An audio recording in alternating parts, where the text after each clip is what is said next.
So guys, Eedris Karim has lent his voice to what is happening in this country. That's to tell you that music is not always all about vibes and the melody and the sweetness of it. Sometimes you use music, to challenge the status quo. Nigeria has been moving backward all this while. And some of these artists are very, very comfortable with what is happening in Nigeria. But I tell you, this guy has taken it to another level. Take a look. The singer of the famous song Nigeria Jaga Jaga, Eedris Abdulkareem, has a new one that he calls Emilokon. Well, the lyrics have gotten people talking, placing him on the trend table. He's calling out the president, his administration, highlighting the sad failures of the government and those of former President Muhammadu Buhari.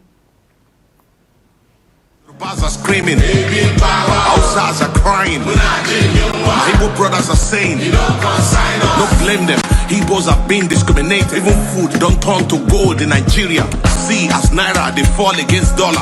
Emilokon don't turn to Ebilokon. And you say make we sacrifice for Nigeria. 7 billion to renovate your residence, 15 billion for your traveling allowance. That's not for you and your only vice president. 40 billion for Asurok maintenance, 5 billion for food and refreshment, 100 of millions for dogs and animals. You know, say Buhari was incompetent, but you still bring him to destroy Nigeria. Paddy government, now you are the president. Since Buhari don't destroy Nigeria, I hope say you go free bring him to judgment. Emefiele printed 23 trillion within 8 years under Buhari government. $6 million for election observers. They say somebody forged Buhari's signature. Now lie, Buhari signed that document, period. So guys, sometimes it's always important to call your leaders to questioning. You don't just allow them to keep doing things. You check their excesses. So this guy did not even say, oh, Tinubu is a Yoruba man. He's from my tribe. He's my kinsman. He even revolted against Obasanjo in his own days. And today he is out to tell Tinubu, your Emilokon has turned into Emilokon. I mean, corn. So guys, everybody is feeling the heat of this administration, and I tell you, it is time for people to voice out. Take a look at this. Okay, so for time we have to leave it at that because it's quite longer than that, and we hear like he's so confident that Emefiele no be forced that signature of Buhari and every other thing that he said in the video. OJ says the only artist that had the whole G-Unit crew on hold on an international plane runway. You got to respect this man. Wasn't scared to speak up against Obasanjo at his peak of viciousness. To think he speaks up even when these men are his kinsmen. That's true activism through music. That's an original gangster, OG. And then another user also on Instagram says, message well passed. One of the essence of music. It doesn't have to be all about vibes and melody. But in another thought, I am Hazid says, very whack music. No wonder your career has been stagnated. There are a whole lot of reactions going on, as regards to what the Oba of Benin told the Labour Party governorship candidates. So guys, anyway, I'm not from that area, but I don't know what your take is like. Just take a look at this video and let me know your stance, because he's saying that, oh, you are not the son of the palace. Does that really matter? Is that what we should be looking at, or looking at people's competence to tell them that, okay, Edo State has been existing and we've not really seen any unique government that came to rescue Edo State? You might be that savior. Is that not what we should be talking about? Anyway, let me allow you to take a look at this. Where the Labour Party governorship candidate Olumide Akpata was in the company of his respected elder brother Peter Obi to see the Oba of Benin over the weekend. Well, while selling himself to the king, Akpata mentioned that he's a son of the palace. But then people guessed that that was contextual until the Oba refuted the claim, saying that it was misleading, deceptive to say he's a son of the palace, when in the real sense, he is not. As my father has said previously, I am a son of this palace. And so I feel comfortable, I feel bold enough to come to throne and to seek for your blessing. For your royal majesty's blessing. So when he said he's a child of the palace, he said it in English, I think he said it in Benin as well. Oh yeah, no time. So I was wondering that is campaigning now and everything. So I called my chief here that is it true that he's a child of the palace? I don't know about it.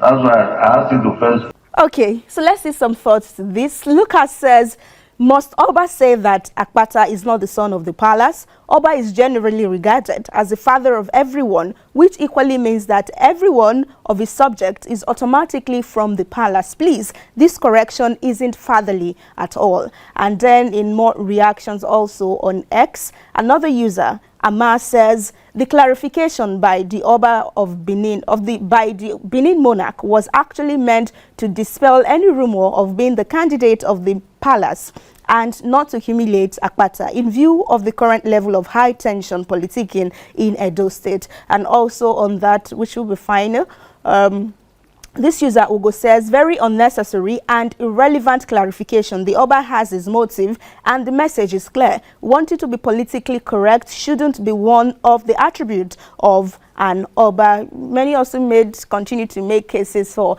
Akpata, saying that whoever is a father figure is a father to everyone, and we can always claim fathership and childship. That doesn't work. Please don't say that at home. Now, reactions are trailing the cap rocked by a former president, Olusegun Obasanjo, at the Afrexim Bank annual meetings in the Bahamas last week. Well, for President Tinubu supporters, you don't get what you want to tell me. This cap is Tinubu's cap, and that's on period. So social media has been full of questions and speculations because of this, as Baba is a known supporter of Peter Obi, at least in the last election where Tinubu was also a candidate. So this was him right there rocking the cap, the 8 sign. You remember when he started rocking, that's Tinubu, the 8+8, the second tenure, while he was going for second term as Lagos State governor. So people say this is 8, that is horizontal, not landscape, but he's rocking it here. We also got pictures of him commissioning projects with Tinubu while he was the president and Tinubu was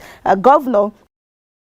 What does this mean, and why did this have to be a topic for netizens?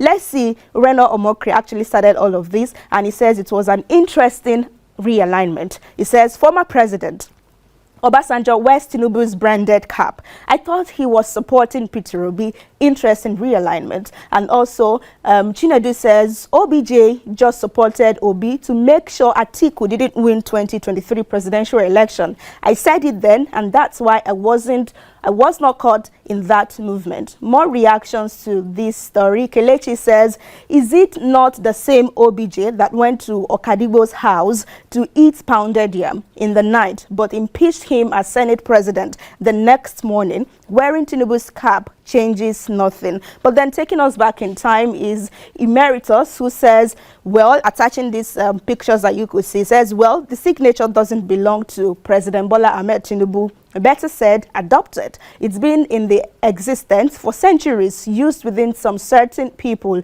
in Yoruba land. It is an esoteric concept, if you see what he attached right there. But let's have some more stories, which will be that reactions are trailing the deployment of 197 men by the Nigerian army to the Gambia for peacekeeping. Well, the troops said is ready, as if graduated from the 6 weeks intense pre-deployment training exercise that started on May 4, 2024. Well, in Kaduna State, at the ceremony, they tell us that it is important to maintain peace and security within the West African sub-region for the overall stability and development of the African continent. Let's take a listen and come back for your thoughts.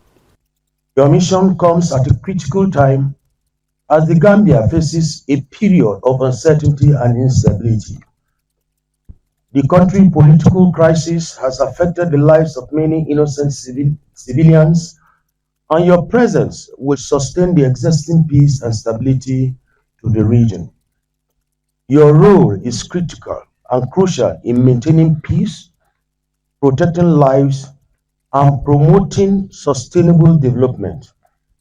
As you embark on this mission, I charge you to uphold the highest standards of professionalism, discipline, and respect for human rights.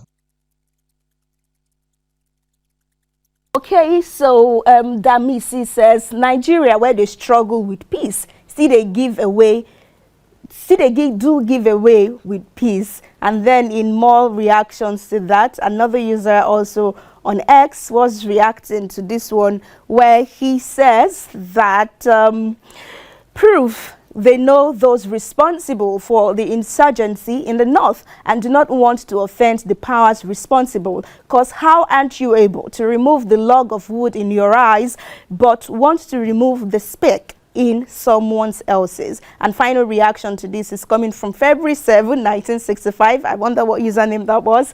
He says, every problem we can think of in Nigeria is secondary. Our real problems are our leaders. With all these insecurities in the country, sending our military that were said to be overwhelmed to Gambia for peacekeeping is the priority. No wonder they asked us to be praying. Absolutely. Let's see. It was Father. So guys, you have heard it for yourself. I don't know what you make of all these trending titles and trends. I mean, new trends on Twitter, starting from the music that was released on Emilokon, people that claim it is their turn to be president, but they've landed Nigeria into dungeon. I mean, they've ruined this country, and still they don't have any remorse. They said Nigerians should, you know, bear the sufferings. They keep telling us to bear, while Tinubu is on the verge to get his new private jet. Let me know what you think about this in the comment section below. Please don't forget to subscribe to the channel, turn on the notification bell. Thank you.